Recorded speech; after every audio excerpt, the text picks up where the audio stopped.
തിരുനാമത്തിന് മഹത്വം ഉണ്ടായിരിക്കട്ടെ. നമുക്ക് വായിക്കാം സാംസ് 32 വേഴ്സ് 8 and 9.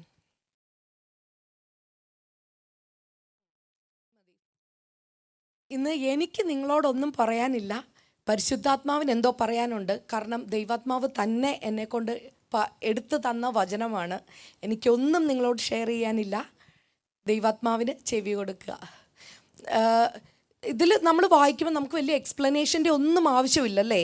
ഞാൻ നിന്നെ ഉപദേശിച്ച് നടക്കേണ്ടുന്ന വഴി നിനക്ക് കാണിച്ചു തരും, ഞാൻ നിൻ്റെ മേൽ ദൃഷ്ടി വെച്ച് നിനക്ക് ആലോചന പറഞ്ഞു തരും.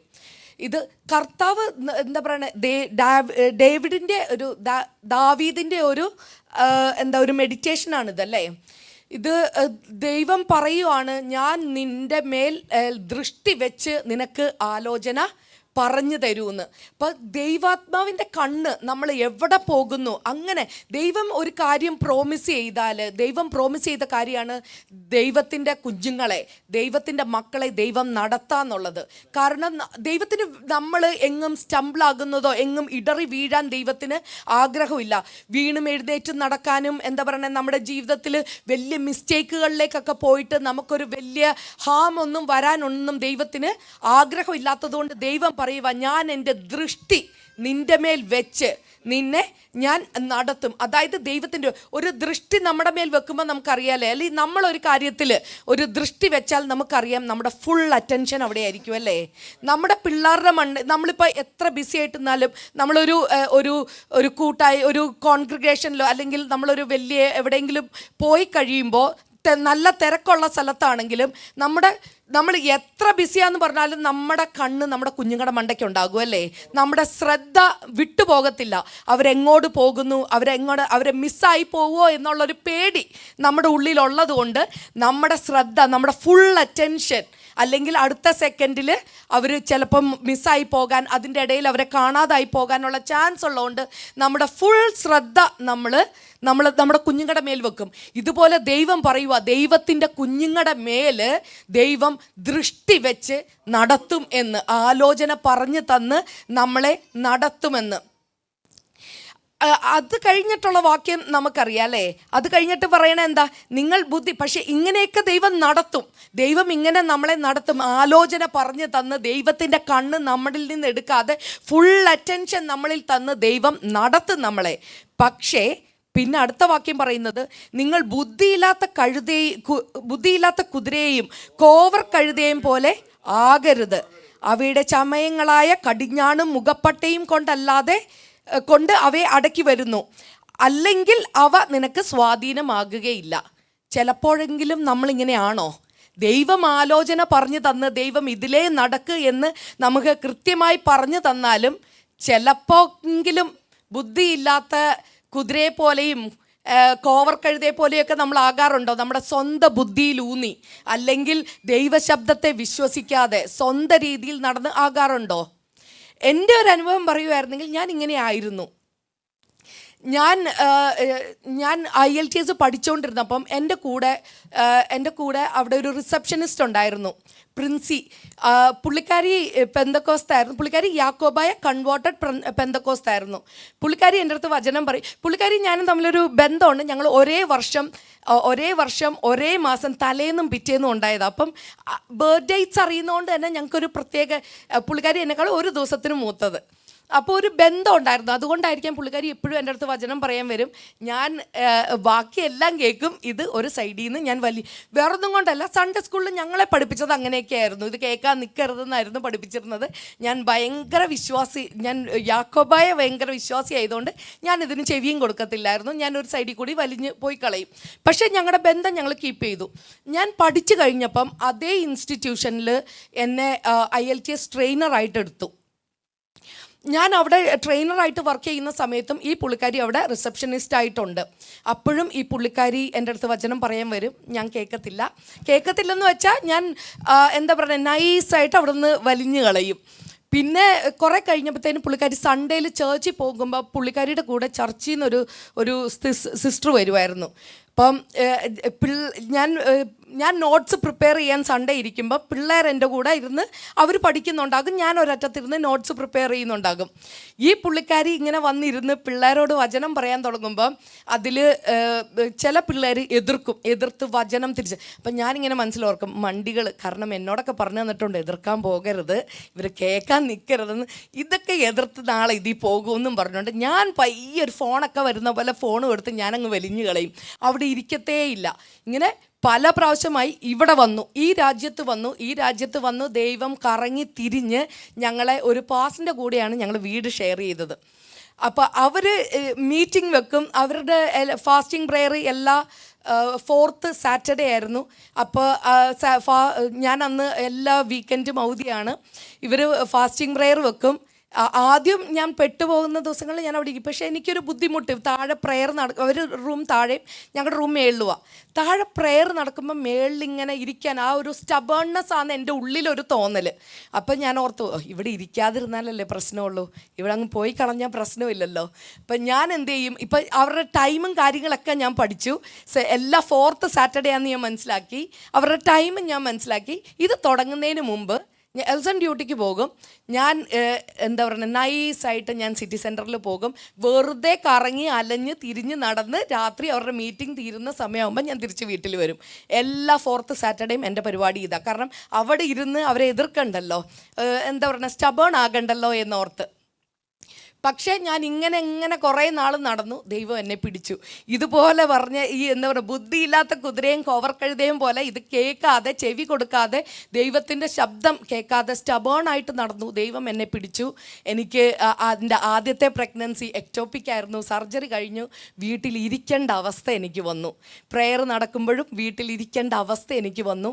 അങ്ങനെ ആദ്യത്തെ അവരുടെ ഫാസ്റ്റിംഗ് പ്രെയറിന് മേളിൽ ഞാൻ സർജറിയൊക്കെ കഴിഞ്ഞ് കിടക്കുവാണ്. ഞാൻ ഒറ്റയ്ക്കേ ഉള്ളൂ വന്നു. ഇതുപോലെ മീറ്റിംഗ് നടക്കുമ്പം എനിക്കൊരു എന്താ പറയുക, ഒരു വിഷമം, അങ്ങനെ ബെഡേൽ ഇങ്ങനെ മലർന്ന് കിടക്കാൻ എനിക്കൊരു ബുദ്ധിമുട്ട്. അതുകൊണ്ട് ഞാൻ പയ്യ സ്റ്റെയറിലേക്ക് ഇറങ്ങിയിരുന്നു. താഴെ ആരോ മീറ്റിങ്ങിൻ്റെ ഇടയ്ക്ക് ഡോറ് തുറന്നപ്പം, അന്ന് ശുശ്രൂഷിക്കാൻ വന്നത് ബ്ലസൻ പാസ്റ്ററാണ്. ആരോ മീറ്റിങ്ങിൻ്റെ ഇടയ്ക്ക് ഡോർ തുറന്നപ്പം പാസ്റ്റർ ഞാൻ ആ സ്റ്റെയറയിൽ ഇരിക്കുന്നത് കണ്ടു. അപ്പോൾ എൻ്റെ അടുത്ത് കയറിയിരിക്കാൻ പറഞ്ഞു. ആ ഒരു കയറിയിരിക്കാൻ കാണിച്ച അനുസരണമാണ് ഇന്ന് ഞാനിവിടെ നിൽക്കുന്നത്. അങ്ങനെ ദൈവം എന്താ പറഞ്ഞ കൊണ്ടുവന്ന് കുറേ എന്താ പറയുക, ചിലതിനെ എന്താ പറയുക, ഇപ്പോൾ ഇവിടെ നമ്മൾ വായിച്ച പോലെ തന്നെ കടിഞ്ഞാണും മുഖപ്പട്ടയൊന്നും ഇല്ലാതെ നേരെ ചൊവ്വേ വരത്തില്ല. ഞാനും അങ്ങനെ തന്നെയായിരുന്നു. എന്നെയും ദൈവം എന്താ പറഞ്ഞ കടിഞ്ഞാണും മുഖപ്പട്ടയൊക്കെ ഇട്ട് എന്നെ കൊണ്ടുവരേണ്ട വന്നു, എന്നെ ഇരുത്തി ആ രീതിയിൽ കൊണ്ടുവന്നു. പക്ഷേ അങ്ങനെ ആകാതെ ദൈവം ശബ്ദം കേൾക്കുമ്പോൾ, നമ്മുടെ ബിസി ലൈഫിൻ്റെ ഇടയ്ക്കും ദൈവശബ്ദം കേൾക്കുമ്പം അത് ദൈവശബ്ദമാണെന്ന് മനസ്സിലാക്കി അതിന് ചെവി കൊടുത്ത് നമ്മൾ നിന്നാൽ, ദൈവം നമ്മളോട് പറയുന്നതാണ്, നമ്മളെ അവൻ്റെ ദൃഷ്ടി, സ്വന്തം കുഞ്ഞുങ്ങളെ നമ്മൾ കരുതുന്നത് പോലെ ദൈവത്തിൻ്റെ ദൃഷ്ടി നമ്മുടെ മേൽ വെച്ച് ആലോചന പറഞ്ഞു തന്ന് നമ്മളെ നടത്തുമെന്ന്. ഇനി പുതിയ നിയമത്തിലേക്ക് വരാം. പുതിയ നിയമത്തിലേക്ക് വരുമ്പോൾ യേശുക്രിസ്തു എന്താ പറഞ്ഞത്? ജോൺ 16:13 പറഞ്ഞത്, സത്യത്തിൻ്റെ ആത്മാവ് വരുമ്പോൾ അവൻ സകല സത്യത്തിലും നിങ്ങളെ വഴി നടത്തുമെന്ന്. ഇന്ന് നമ്മൾ ആരാധനയിൽ കേട്ടതുപോലെ ദൈവം ഒരു കാര്യം പ്രോമിസ് ചെയ്താൽ അവൻ എന്താ പറയണേ, അത് മനുഷ്യനല്ല അല്ലേ, അത് തെറ്റിച്ച് കളയാനായിട്ട്. ദൈവാത്മാവ് വരുമ്പോൾ ദൈവാത്മാവ് നമ്മളെ സകല സത്യത്തിലും വഴി നടത്തും എന്ന് കർത്താവ് നമ്മളോട് പറഞ്ഞു അല്ലേ. ഈ നമ്മളെ സകല സത്യത്തിലും വഴി നടത്തുന്ന ദൈവാത്മാവ് അതെവിടെയാണ് ഇപ്പം ഇരിക്കുന്നത്? 1 Corinthians 6:19 പറയുന്നത് വായിക്കാവോ ആരെങ്കിലും? ആത്മാവ് മതി. ദൈവത്തിൻ്റെ ദാനമായി നിങ്ങളിലിരിക്കുന്ന പരിശുദ്ധാത്മാവിൻ്റെ മന്ദിരമാകുന്ന നിങ്ങളുടെ ശരീരം. അപ്പം ഈ കർത്താവ് പ്രോമിസ് ചെയ്ത ഈ പരിശുദ്ധാത്മാവ് ഇപ്പം എവിടെയാണ് ഇരിക്കുന്നത്? ഈ ദാനമാണ് ദൈവത്തിൻ്റെ ദാനമാണ് ഈ പരിശുദ്ധാത്മാവ്. ഈ ദൈവം ദാനമായി നമുക്ക് തന്ന, അല്ലെങ്കിൽ പ്രോമിസ് ചെയ്ത് നമുക്ക് തന്ന ഈ പരിശുദ്ധാത്മാവിൻ്റെ മന്ദിരമാണ് നമ്മുടെ ശരീരം. അതായത് നമ്മുടെ ഉള്ളിൽ ഇപ്പം പരിശുദ്ധാത്മാവ് ഇരിപ്പുണ്ട് അല്ലേ. പോള് അപ്പോസ്തലനായ പൗലോസ് റോമക്കാരെ എന്താ പറയണേ ഉപദേശിക്കുന്നുണ്ടല്ലേ. റോമൻസ് 13:14. ഇത് പോള് റോമൻസിനോട് പറയണ കർത്താവായ യേശുക്രിസ്തുവിനെ തന്നെ ധരിച്ചു കൊള്ളുവിൻ. അപ്പം നമുക്ക് യേശുക്രിസ്തുവിനെ ധരിക്കാനും പറ്റും. ഉള്ളിൽ ഓൾറെഡി ഇപ്പം കഴിഞ്ഞ ആഴ്ച നമ്മൾ കേട്ടു ഹോളി സ്പിരിറ്റ്, ജീസസ് ക്രൈസ്റ്റ്, പിതാവാം ദൈവം എന്നൊക്കെ പറഞ്ഞാൽ ഒരാൾ തന്നെയാണെന്നുള്ളത് നമ്മൾ കേട്ടു. ട്രിയൂണിയൻ ഗോഡ് അല്ലേ. അപ്പം ഇത് ഹോളി സ്പിരിറ്റ് നമ്മുടെ ഉള്ളിലിരിക്കുന്ന അതേ സമയത്ത് നമുക്ക് കർത്താവിനെ ധരിക്കാനും പറ്റും. ധരിക്കാൻ പറ്റത്തില്ലായിരുന്നെങ്കിൽ പോൾ ഒരിക്കലും അവരോട് കർത്താവിനെ ധരിച്ചോളാൻ പറയത്തില്ലായിരുന്നു. കർത്താവിനെ ധരിക്കാൻ അപ്പം നമുക്ക് പറ്റും. എങ്ങനെയാണ് കർത്താവിനെ ധരിക്കാൻ പറ്റുന്നത്? ഗലേഷ്യൻസ് 3:27. അപ്പം ക്രിസ്തുവിനോട് ചേരുവാനുള്ള സ്നാനമേറ്റ്, വിശ്വാസ സ്നാനമേറ്റാൽ നിങ്ങൾ എല്ലാവരും ക്രിസ്തുവിനെ ധരിച്ചിരിക്കുന്നു. ഇപ്പം എന്താണ് സംഭവിച്ചേക്കുന്നത്? ഉള്ളിലും ഉണ്ട്, പുറത്തും ഉണ്ടല്ലേ. നമ്മൾ കവേർഡാണ്, അകത്തും പുറത്തും കർത്താവുണ്ട്. നമുക്കറിയാലേ, ഇങ്ങനെ അകത്തും പുറത്തും എന്താ എന്ത് വരുന്നത്, കീല് തേച്ച 2 സംഭവങ്ങൾ പഴയ നിയമത്തിൽ നിന്ന് നമുക്കറിയാമല്ലേ. കീൽ, പിച്ച് തേച്ച 2 സംഭവങ്ങൾ എന്തായിരുന്നു? ആർക്കല്ലേ. ഒന്ന് നോഹയുടെ പെട്ടകം. നോഹയുടെ പെട്ടകത്തിൻ്റെ അകത്തും പുറത്തും കീല് തേച്ചിട്ടുണ്ടായിരുന്നു. അതുപോലെ തന്നെ മോശക്കുഞ്ഞിൻ്റെ ഞാണകപ്പെട്ടകം, അതിൻ്റെ അകത്തും പുറത്തും കീല് തേച്ചിട്ടുണ്ടായിരുന്നു. ഈ 2ഉം തേച്ചത് എന്തിനാ? അകത്തും പുറത്തും തേച്ചത് എന്തിനാ? വെള്ളമെന്ന പ്രതിസന്ധിയിൽ മുങ്ങിപ്പോകാതെ, വെള്ളം പൊങ്ങുമ്പോൾ ഇതിൽ മുങ്ങിപ്പോകാതെ, ആ പ്രതിസന്ധിയിൽ താണു പോകാതിരിക്കാൻ അകത്തും പുറത്തും കീല് തേക്കാൻ ദൈവം തന്നെ അവരോട് മോശയുടെ അല്ല, നോഹയുടെ പെട്ടകത്തിൽ ദൈവം തന്നെ അവരോട് പറഞ്ഞ അല്ലേ, അകത്തും പുറത്തും. നോഹയോട് പറഞ്ഞ അകത്തും പുറത്തും കീല് തേക്കണമെന്നുള്ളത്. അത് ഈ വെള്ളമാകുന്ന പ്രതിസന്ധിയിൽ മുങ്ങിപ്പോകാതിരിക്കാനായിട്ട്. അങ്ങനെയാണെങ്കിൽ നമ്മുടെ ഇപ്പം അകത്തും പുറത്തും കീല് തേച്ചതുപോലെ അകത്തും പുറത്തും ക്രിസ്തു ധരിച്ചും ഉണ്ട്, ഉള്ളിലും ഇരിക്കുന്നു. ജീവിതമാകുന്ന പ്രതിസന്ധികളിൽ നമ്മൾ മുങ്ങിപ്പോകാതിരിക്കാൻ വേണ്ടിയിട്ട് കർത്താവിനെ നമ്മൾ ധരിക്കുകയും ചെയ്തിരിക്കുന്നു, ഉള്ളിൽ പരിശുദ്ധാത്മാവിനെ തരുകയും ചെയ്തിരിക്കുന്നു. പക്ഷേ നമ്മൾ ബുദ്ധിയില്ലാത്ത എന്താ പറയുക, കുതിരയെ പോലെയും കോവർക്കഴുതയെ പോലെയും ദൈവശബ്ദം കേൾക്കുമ്പോൾ, എങ്ങനെയാണ് ദൈവശബ്ദം കേൾക്കുന്നത്? നമ്മൾ വചനം വായിക്കുമ്പോൾ ദൈവം നമ്മളോട് സംസാരിക്കും. അതേപോലെ വചനം കേൾക്കുമ്പോൾ ദൈവം നമ്മളോട് സംസാരിക്കും. ആരാധനയിൽ ദൈവം നമ്മളോട് സംസാരിക്കും. നമ്മുടെ എന്താ പറയുക, സഹവിശ്വാസികളിലൂടെ ദൈവം നമ്മളോട് സംസാരിക്കും. പിന്നെ നമ്മൾ പ്രാർത്ഥിക്കുമ്പോൾ ദൈവം നമ്മളോട് സംസാരിക്കും. ഇങ്ങനെയൊക്കെ ദൈവശബ്ദം കേൾക്കുമ്പോൾ അതിനെ എന്താ പറയുക, തള്ളിക്കളയാതെ നമ്മൾ അത് ശ്രദ്ധിക്കണം. പ്രവാചകൻ പറഞ്ഞതുപോലെ വലിയ കാറ്റിലും വലിയ ഇടിമുഴക്കത്തിലൊന്നും ദൈവശബ്ദം ചിലപ്പോൾ ഉണ്ടായിന്ന് വരത്തില്ല. ഒരു മൃദുസ്വരമായിരിക്കും. നമ്മുടെ ജീവിതത്തിൻ്റെ പ്രതിസന്ധികളിൽ, ജീവിതത്തിൻ്റെ ബിസി ലൈഫ് ഷെഡ്യൂളിൻ്റെ ഇടയ്ക്ക് ഈ മൃദുസ്വരം നമുക്ക് മിസ്സായി പോകുന്നുണ്ടെങ്കിൽ ഇന്നൊന്ന് തിരിഞ്ഞ് ചിന്തിക്കേണ്ട ദിവസമാണ്. ഇത് മിസ്സാക്കാൻ പാടില്ല. ഈ ചെറിയ സ്വരം, കാരണം ഇത് ചിലപ്പോൾ മിസ്സായാൽ പിന്നെ എന്താ മുഖപ്പട്ടയും കടിഞ്ഞാണും ഒക്കെ വേണ്ടി വരും.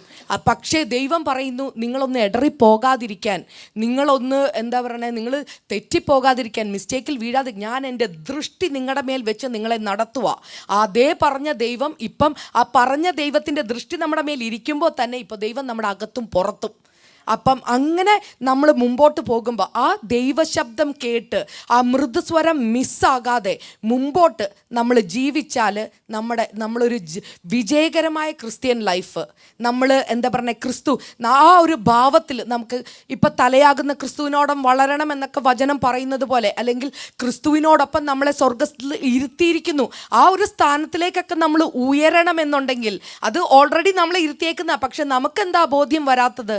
നമുക്ക് ഈ ദൈവശബ്ദം കേട്ട് അനുസരിക്കാനുള്ള ആ ഒരു ഇതിലേക്ക് നമ്മൾ ഇതുവരെ വന്നിട്ടില്ല. പക്ഷേ ഇന്ന് ദൈവം ആലോചന പറയുന്നു, എന്തെങ്കിലും എവിടെയെങ്കിലും ഈ മൃദുസ്വരം, ദൈവത്തിൻ്റെ മൃദുസ്വരം മിസ്സാകുന്നുണ്ടെങ്കിൽ ഒന്ന് തിരിച്ചു വാ. ദൈവം നമ്മുടെ അകത്തും പുറത്തും ഇരുന്ന് നമ്മളെ ജയാളിയായിട്ട് നടത്തുന്നു. ഈ വചനങ്ങളാൽ ദൈവം നിങ്ങളെ അനുഗ്രഹിക്കട്ടെ.